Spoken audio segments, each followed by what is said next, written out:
Sir Gawain and the Green Knight. An original adaptation written and read for you by Jon Buckeridge.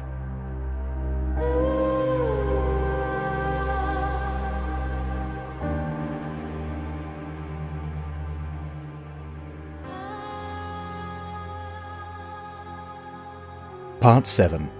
The Giving of Gifts. The year passed quickly, but after Arthur's unusual visit to his rooms, it was no longer a blur for Gawain. At every moment he could, he stopped to smell the roses, quite literally in several cases, and take note of what was going on around him. Wherever possible, Gawain would find a way to make each day count. Some days he would ride on quests with other knights. Some days he would sit quietly and listen to a good story. Other days he would explore a place he had always meant to visit. Still other days he would ride his faithful horse Gringolet just for the sheer joy of the magnificent creature putting miles behind them. On one particular day he even asked Bors to help him with his singing, which was a truly humbling experience. "You got a lovely tone, Gawain," the big burly knight told him, "but you're not quite listening to the flow of the music. Here, try after me." And he went off, ringing out notes that would make an angel weep for sheer joy, to much applause from Gawain and the others around. Gawain had loud, boisterous days, he had soft, tender days, he had still, silent days, but he had no wasted days. "This may be your last year," said the voice in his mind. "Leave no day unseized." In all things, he began to think carefully about the consequences of his choices and of his legacy. Arthur's questions were often in his mind. Was he making the lives of those around him better? Was he leaving the world a better place than he found it? This last question stayed with him, playing on his thoughts, and he was determined to do something about it. Hungry to find some way of leaving a legacy others could enjoy, he asked the king's permission to grant him some land, and roped in all the knights to help clear it. It was a strange sight to see all those skilled warriors up to their knees in mud, roping war horses to pull out stumps, and putting battle-hardened backs behind a spade. As ever, though, the knights found a way of making it competitive. "Come on, Gawain, put your back into it," cried Lancelot, as he rode by, dragging a stump behind him. "I bet I'll clear my patch before you do yours." "Not likely," said Gawain, hauling all the harder on a root he was heaving up. "This is about ready to pop." "You're both wasting your time," called Tristan from the far side of the field. "I'm nearly done. You city boys don't know anything about working the land." From somewhere, the Cornish knight had pulled out a straw hat and had a stalk of hay jutting from his teeth. His sleeves were rolled up, as were his trousers, revealing incredibly tanned and surprisingly shapely calves.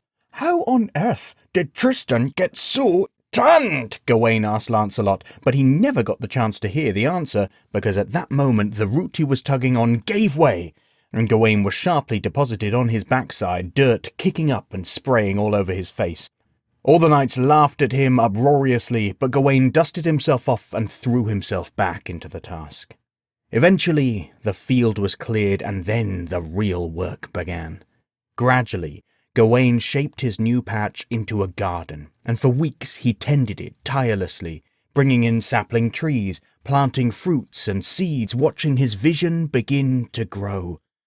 "You may never see the shade of these trees," said the voice in his mind as he stared at his work, "but it shall be a gift to those after you." Despite his feelings it was for future generations, he found himself spending a great deal of time there, rejoicing in the results. He revelled in the rich aroma of wild garlic and the soft silk of blossoms in the spring, knowing this was only the beginning. Eventually, springtime gave way to summer, and Gawain saw the seeds that he had sown bloom with sweet scents. Summer fell to autumn, and he saw the first fruits of his garden grow full and fresh on the branches.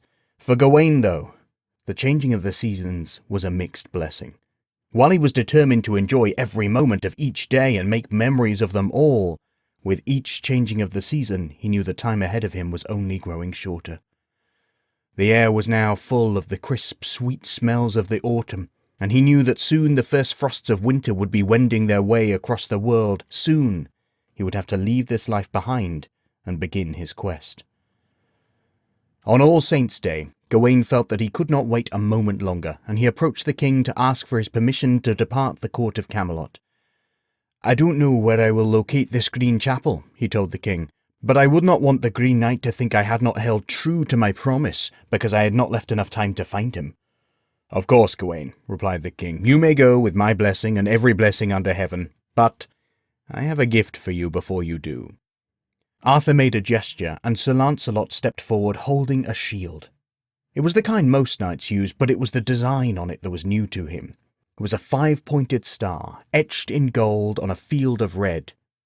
Then Guinevere stepped forward, and Gawain saw she held a cloak in her arms, all in the same red and with the same golden 5-pointed star emblazoned on it. Finally, Arthur himself held up a new sword in a finely worked leather scabbard. This too was the same rich red with golden stars running down its length. Gawain felt the breath catch in his throat. Most knights took on the symbols of their family as their crest, but to be gifted one by the king was a high honour indeed. He stepped forward and ran his hand over the shield Lancelot was holding. It was smooth and perfectly curved, cloth-covered on the face and rimmed with hide. "It's a touch bigger than the one you usually use, but that'll give you more protection in the shoulder," the great knight told him. "In my experience, that's well worth having." Gawain thanked the man heartily and moved on to the queen's gift. He felt the fabric in his hands. It was good, rich, thick wool, the kind for hard wearing and even harder riding. He could just smell the fading tang of the dye and the sweetness of the soap used to wash it away. "We made sure the cloak would be warm," said the queen. "Fool man that you are, you're riding off in the winter, and it wouldn't do well for a fever to stop your quest before it begins, would it?" She laughed softly, but Gawain could see there was a slight sadness behind her eyes, and he found he could not meet them for long. Thanking her, he moved on to Arthur, and, asking his permission, drew the blade. "It's fine work," said the king appreciatively as he saw Gawain's delight. "I had the smith pattern it after my own sword," and he patted the fabled blade Excalibur at his side. "And while I cannot claim it holds the magic and enchantment this one does, the balance is quite lovely, and the edge is keen." Gawain swung the sword through a series of arcing cuts, and found the king was quite right. The simple silver blade had the weight perfectly proportioned towards his hand, so it felt lethally light and impeccably precise. "I know you've grown used to that great axe of yours," the king went on, "but a knight must have a sidearm that he can rely on, and so may this sword serve you well."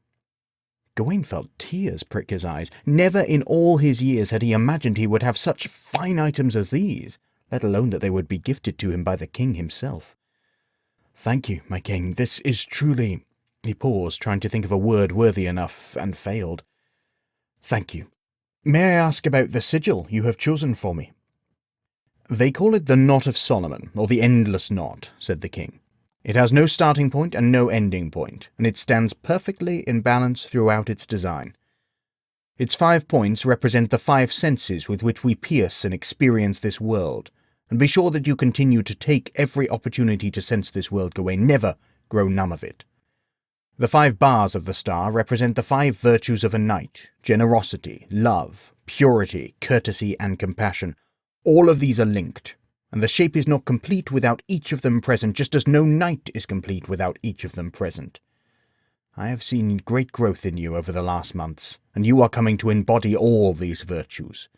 Carry on in that growth, and may you always be able to find strength in the 5 wounds Christ took for us, the 5 joys the Holy Mother showed to us, and the 5 fingers on your strong right hand."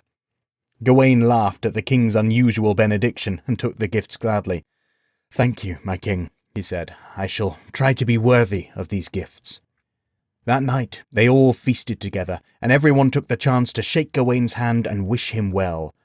Always, though, he would see the same sadness behind their eyes that he'd seen in Guinevere, that quiet, sure knowledge that he knew well within himself, that this would be the last time they saw him. Eventually he grew tired of that look, and the sympathetic sounds as they spoke to him. He did not want his final memories of the court of Camelot to feel so funereal, so, as politely as he could, he slipped away into the night.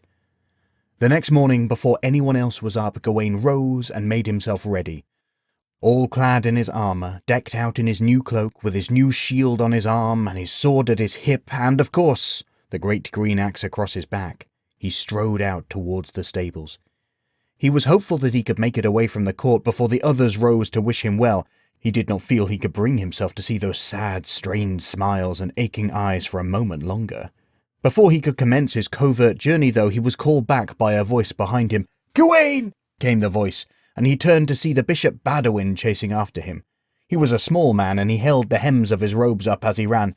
"Oh, goodness," said the old man as he reached him. "Saints preserve me, but I'm too old to run. I wanted to wish you well on your journey, Gawain, and to pray with you and to apologize." "Apologize?" said Gawain, surprised. "What on earth do you have to apologize for?" "Well, that lovely new shield that you were gifted yesterday, I've defaced it," said the bishop.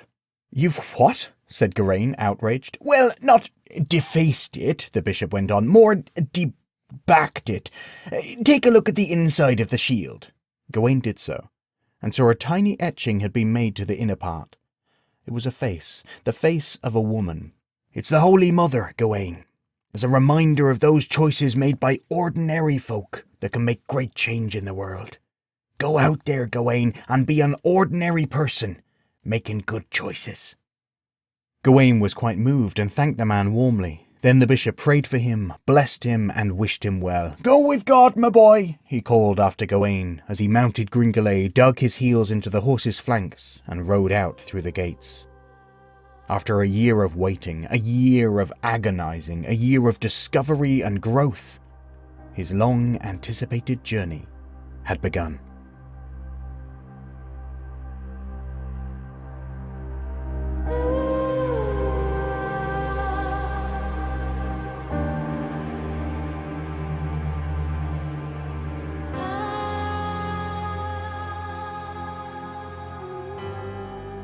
Thank you for listening.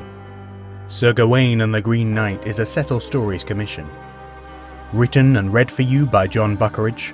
Story consultant was Miriam Sarin. Music was Tectonic by Saedra, downloaded via Uppbeat. It was a Parable Arts production.